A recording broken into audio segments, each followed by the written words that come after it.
Good morning. It's Monday morning, and I wanted to show you my Monday morning routine with the A.C.E. curriculum and my kids.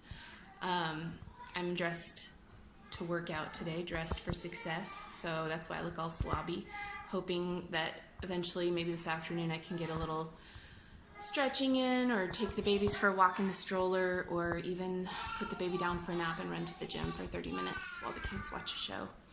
But here I am making their weekly assignments. So I thought I would go over the things that I kind of like and what this curriculum involves. So here is the goal card. You can, you can go to their website, and if you order the parents, I can't remember what it's called, but I'll put it below the website. But you can order your own little booklet to teach you how to do the A.C.E. program, and it comes with a package of these, which they are 1 week on each side that you can assign the pages. And they have all of these little things which we don't use right now. And they'll send you some stars and a chart, and I'll show you that later in just a minute. So this is my 3rd grade age daughter's word building. Word building is like spelling and etymology and learning how to add suffixes and prefixes onto words and stuff like that. It's part of the language arts curriculum. Why is this not focusing? Okay, so the first thing you'll notice about this is that what grade is it? There's nothing on the cover or anywhere in the book to indicate the grade level, which I love. So the only thing that indicates the grade level is this. There's 12 booklets per grade, so 1001 starts 1st grade. So this is the word building. I think this is 4th grade. So this is the beginning of 4th grade. 4th grade's 1037 to 1048, I believe. But other than that, there's nothing for the child to think, oh no, I'm only in such and such grade, or oh, I'm ahead, or anything like that. So that's the first thing that I really, really like. Okay, let's go ahead and flip over here. When they start a booklet, they read the blue stuff, and that involves the supervisor. So they read these things to me, my goals. So they read all of these spelling words, to write the answers in cursive, to learn to know that God gives me strength to do what I should, to be courageous.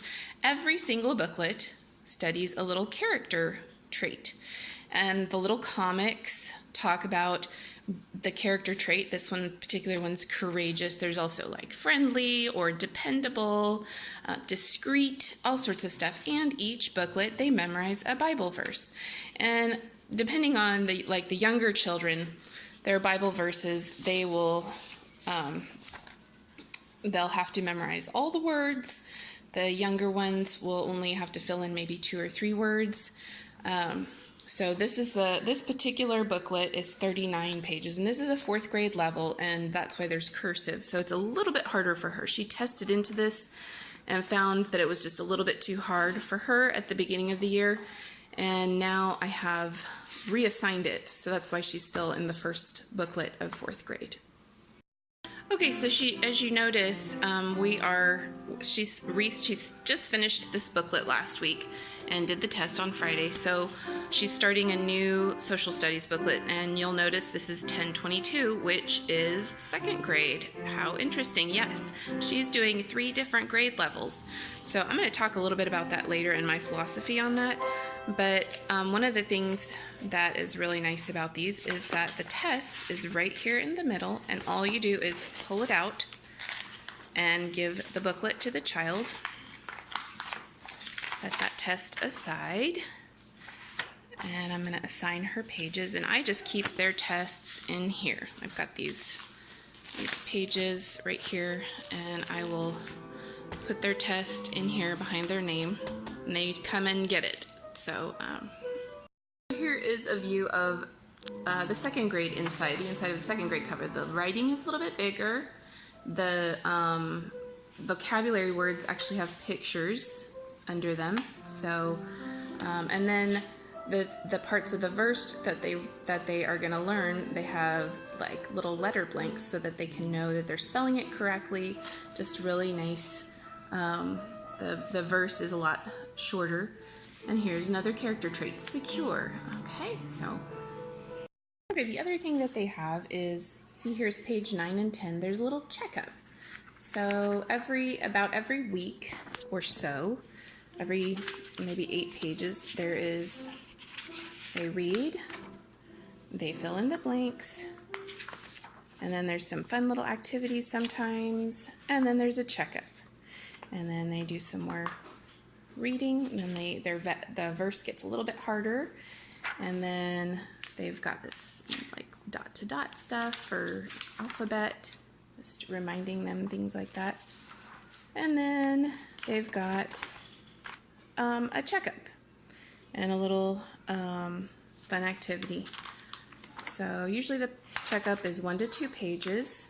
And then at the very end of the booklet is a self-test. So they take the self-test, and it's very similar to the actual test. And then they write the whole verse out. So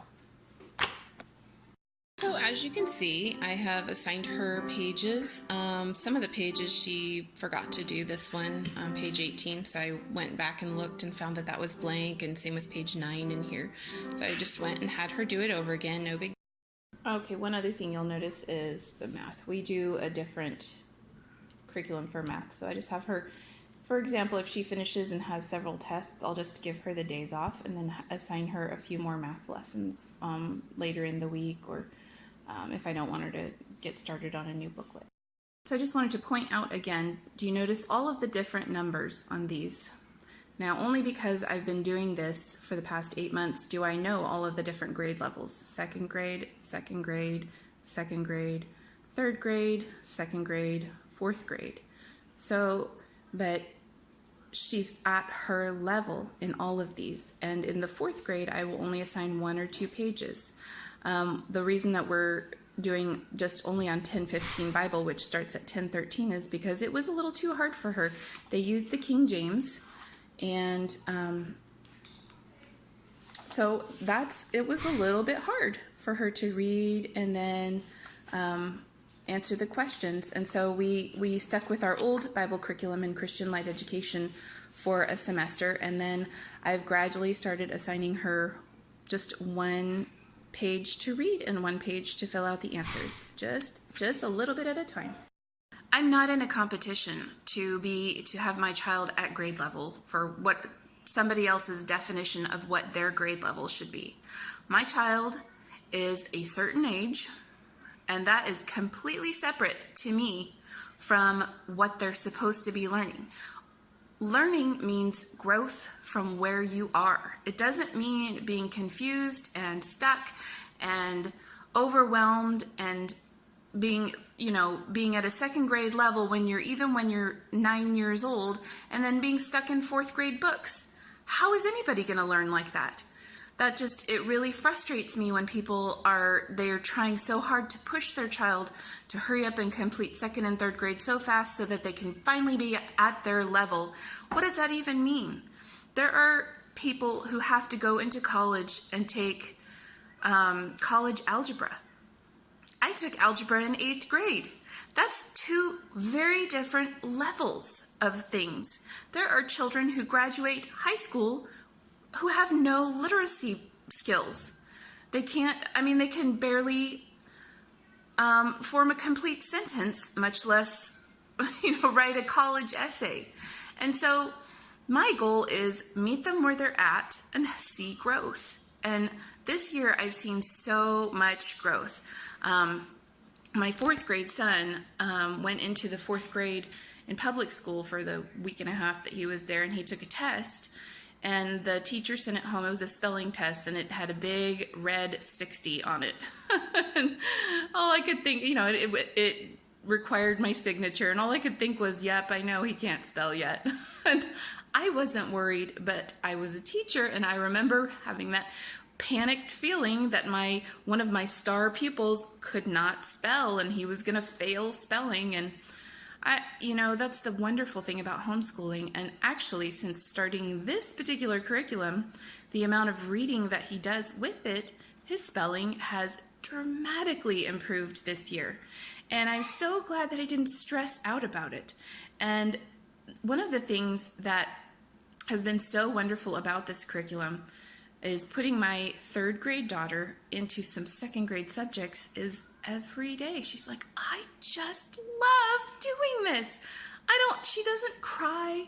She doesn't moan and groan. And I'm not pushing her or forcing her to do this. She absolutely loves it. Every time I talk about possibly switching curricula, she says, no, I want to do this one. And I think that is a huge, huge part of that is because I tested her and put her into the levels that she needed to be, where she tested into. And she's really thriving there. And that is fine with me. I don't care if she's in a 2nd grade level in some subjects. Big deal. So anyway, I hope that's encouraging to you, homeschool mama, especially if you are starting out and you've got a lot of people maybe saying that homeschooling, you can't, you know, they're behind or they're, you know, who cares? As long as they're learning. I mean, my child can write complete sentences. Yay! So my child can read and learn. And as long as they're growing, and one of the things that I've noticed is that this year with this particular curriculum, maybe she was starting out with 2 or 3 pages a day in her lower level subjects, and now she can do 4 to 6 pages a day. And so she is racing through it because of her maturity level, because her maturity level has grown by leaps and bounds just, you know, since she turned 9. So anyway, I really, really love this program so far for that. Also wanted to point out that these are the cards that come, and you can order them from A.C.E. They're real cute, but I made my own because I wanted the kids to, add extra chores and things for them to check off. You know, practice their piano every day, practice their other instrument. They're all in band, the older 3. Do whatever chores I assigned them, brush their teeth, clean their room, make their bed, just spend a few minutes, you know, just doing a few chores, and then they could check that off for their own little knowledge. But Natalie didn't like this. She wanted the colorful ones from A.C.E., which is I'm totally fine with that. These are Luke's, and I just want to, there's no grade levels, but this is, I think that's 4th grade math, which he's not doing actually. 3rd grade, 3rd grade, 3rd grade, 4th grade, 3rd grade, I think, maybe, or maybe that's 4th grade. And no, that's, yeah, that is 4th grade, and then 3rd grade. So his reading level and comprehension level are a little bit lower in these subjects, but for English and word building, he tested into the 4th grade level, and for math, he also tested into 4th grade level, but for his reading comprehension, he tested a little bit lower, and he's really thriving and doing incredibly well and enjoying the curriculum as well. Okay, so here's a little peek into the test. This is 3rd grade level. And one of the things I love is every test they have a little reminder, ask Jesus to help you do your best, or Jesus will help you, ask him. And so they can be reminded to say a little prayer to help them do their best on their test. And then of course, 3rd grade, they still have these spelling helps with the little blanks for, and then at the end, another little prayer. Thank you, Jesus, for your help. And okay, here's the 6th grade. Molly's doing the 6th grade. Now, starting in the 3rd grade with the literature and creative writing, they have books. And this, I'm sure that it is, I guess it's on her level just looking through it, but the picture looks a little bit cheesy or comic booky. But for the 6th grade, she had 6 books that she had to read, 1 book for every 2 booklets, or paces. They're called paces. And she keeps hers like this. I did this for all the kids, but the other 2 didn't really care for it. So Molly still keeps hers in these little these are magazine holders and in her 3-ring binder. So one of the things I was going to show you, and she keeps hers in here like this, is this. For every booklet she finishes, she gets a star, and it looks like she hasn't updated this in a while, because I know she's done, I think she's done like 6 or 7 of her booklets in each subject. But this is made for like an actual in school, like 4 quarters, and so whatever week they finish the pace, they put a star on it. But we take weeks off here and there, and we kind of school through the summer or take a month off for this or that sometimes. So that I just had them, I said, just put the stars in a row, and so that's what they did. And of course she keeps her cursive in there. She's got a little pencil bag, and then the little glossary for her social studies. So her social studies is neat. Hers goes from creation all the way through the Christian history until through the Scottish Reformers and all of those guys. Like it's really neat. I looked at what she's learning, and a lot of it I don't even know. So I'm very excited for the things that she's learning. But I just wanted to show you that she also needs a Bible for the Bible. She got a little bit overwhelmed by the King James Bible too. So we went back to her Christian Light Bible and finished up the stuff that she hadn't done, and then she felt comfortable because the rest of the subjects were using the King James, and she's been memorizing verses in King James, and it's amazing. Like, I'm actually reading the Bible in King James now because the kids are memorizing their scriptures in King James and reading the King James. So I feel like I really need to keep up with them, but I feel like that improves their reading comprehension so much. But it's really, actually, honestly, a lot of work and kind of tough. So 1062 is the second booklet for 6th grade, and I'm going to let her go through this as slowly as she wants. So I'll assign usually just 1 page per day, because she's got to read a whole chapter and then reread the chapter. And just reading the chapter in King James is pretty steep, pretty tough. And so, a lot of her previous book had her reading Leviticus, like 2 or 3 chapters of Leviticus in a day. And so I felt like that was a lot of reading for 1 page. And so that to me was enough. So I usually just read Something to Think About and Psalms 39 and 40. And then she answers these questions all in the King James. And so I feel like that 1 page is enough for 1 day. And I honestly don't care how long it takes her to get through the Bible curriculum. If it takes her 3 years to get through 6th grade, that is perfectly fine with me. So I just have a much different philosophy from, let's see here, this is 5th grade English. She tested into 5th grade English, and then everything else she tested into the 6th grade. And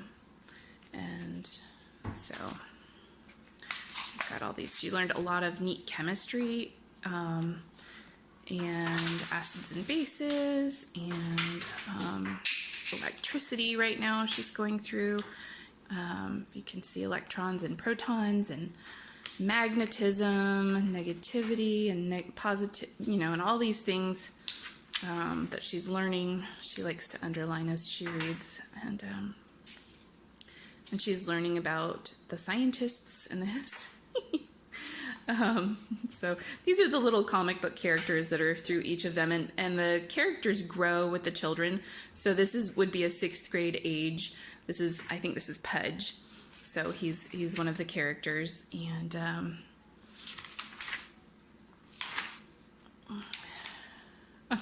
there's another. So anyway, I'm sure she's enjoying that. Oh, look, that was Ben Franklin. So there's talking about Benjamin Franklin, and looks like she is getting close to tests. So she'll do her self-test today, and I'll give her her test tomorrow, and she'll start a new booklet on Wednesday. Okay, so here's a little bit of the English. So she's they've got the instructions up here, and then she does the activity, and then of course there's the little character thing. Let's see. maybe, I guess, maybe thoughtful is the character trait in this one. Let's have to see. Oops, no, I was wrong. It's sincere. So, now therefore fear the Lord and serve him in sincerity and in truth. So, being sincere is the character trait that she's learning in here. Okay, so I wanted to show how we store our paces. Obviously, there's other things stored in here because we've been using up the paces, and so at the beginning of year, this whole thing was just chock full of the paces, and I actually ordered Natalie's next year English because she's almost done with this year. But as they have gradually moved through their workbooks, the amount has disappeared. These I found on Amazon, and they're nice because they're plastic. They're very sturdy. Luke and Natalie have actually taken a couple of these, and this is what they keep. They store their paces on their desk with their pencils and stuff in them, and they label them and stuff. So that's how they store their paces on their own personal desk. So here are the score keys, and they've got the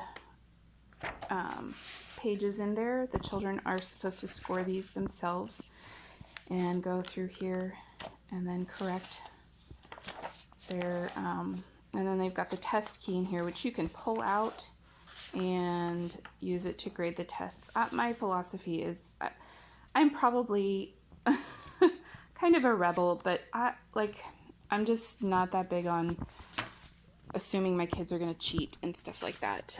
If they don't understand things and if they need to cheat, then there's something wrong with what we're doing. So a lot of people worry, oh, my child is cheating, and sometimes they can, sometimes their kids will get a hold of the score keys and fill in the blanks and stuff. But if my kids feel like they need to do that, and if I notice that they're doing that, then my kids just aren't really like that. And I'm sure I'll have one that is and get humbled because isn't that always how it happens? But at this point, they're just reading and enjoying it, and to me it's like, there's no pressure. As soon as they stop enjoying this curriculum, we'll move on to something else. I'm very flexible and go with the flow. My kids absolutely love this curriculum. They love learning, so they've never learned how to hate education or hate learning. So that's one of the benefits of homeschooling for their whole lives, is that my kids just sometimes just sit and read the encyclopedia. So and I'm not trying to brag or anything. I'm just saying that when you don't make it high stakes, when you meet them at their level, when you are just required, yes, you're required to do this, this is your job, but I'm not going to make it burdensome or high stakes or punish you for asking questions or making mistakes. Then it really just becomes, work becomes pleasurable. There's something very satisfying about accomplishing your work. And so that's part of what I love about this curriculum, is that it really is, because we tested in correctly, and I'm going to show you the website here in just a minute. They tested into the correct levels, and I bought them the levels for where they were supposed to be, and they're just really enjoying learning. And okay, so here is the online diagnostic test. Now you can get written tests, and I've heard that the written tests, the child makes fewer mistakes, or you can go through it and grade it yourself. But we just use the online tests, and so you can create an account here, and you'll create one for each child. And they even have testing instructions, like try to test on a Tuesday or a Wednesday or a Thursday in the middle of the week, make sure they've eaten well and stuff. And of course I read all of those after I had tested my children, and so I probably didn't do the absolute best, but I still feel like they ended up exactly where they're supposed to be. So, okay, so I've logged in. So, one thing that I did before I tested my children was I wanted to see what it was like. And so, as you can see, we've got a mystery student right here named Louise Jackson, which happens to be me. And so, this is nice because it keeps all of their reports. I'll go to my report after see how I tested in. So, student profile and last grade, completed chronological grade level. And so I tested in and diagnostic test reports. And so I can continue testing because I actually never finished my test. I think I was testing it just to see what the test was like, and also if I remembered my 12th grade math. So you can just go to each child, and you can even add a new student. So last completed chronological grade level, and then we did all of their tests last summer except for math. He decided he wanted to try the A.C.E. math. Excuse me. And then now he's decided to switch back to CTC, which I'm very happy about because I pay one price for all my kids, and I want them all to do that one because it's easy to grade and stuff. So, this is Levi's reading eggs. So, anyway. So, I tried to do a very thorough review of all of the things I wanted to say. I hope that I covered most of the stuff, and you can see my beautiful art wall behind me. We used to have a mirror on that wall, and I love the art more. So, but I hope this is helpful for you, and if you have any other questions or comments, please leave them below, and I'll try to answer, or anything like that. I would also like to direct you to Andrea Mills. She's a YouTuber, and she's got 9 children, and she grew up using the A.C.E. curriculum, and now she uses it at home with her children. She grew up in a private school, and she and her husband actually ran an A.C.E. school for a few years, and then now her husband works from home, and she homeschools all of her children using the A.C.E. curriculum, and she's got, a major system, because can you imagine 9 kids and 7 subjects, and phew. So of course some of them are babies, but she even uses the the kindergarten curriculum, which I haven't gotten into, and I'm not sure if that's the direction I want to go. But anyway, I hope this was helpful, and I've been wanting to do this for a while because I really like this curriculum, and I'm not totally sure if we'll continue to use it for the rest of our school career, but it's very comforting knowing that this goes up through 12th grade and that it's been around for decades, and there are people who've graduated with it and done just fine in college. There are people who really like it and are, after graduating and using it, they are using it with their own children. And that it's just a really solid, very sweet curriculum. So we're enjoying it for this year, and it saved our homeschool this year. So it's a great little curriculum. So thanks. Bye-bye. We'll see you later.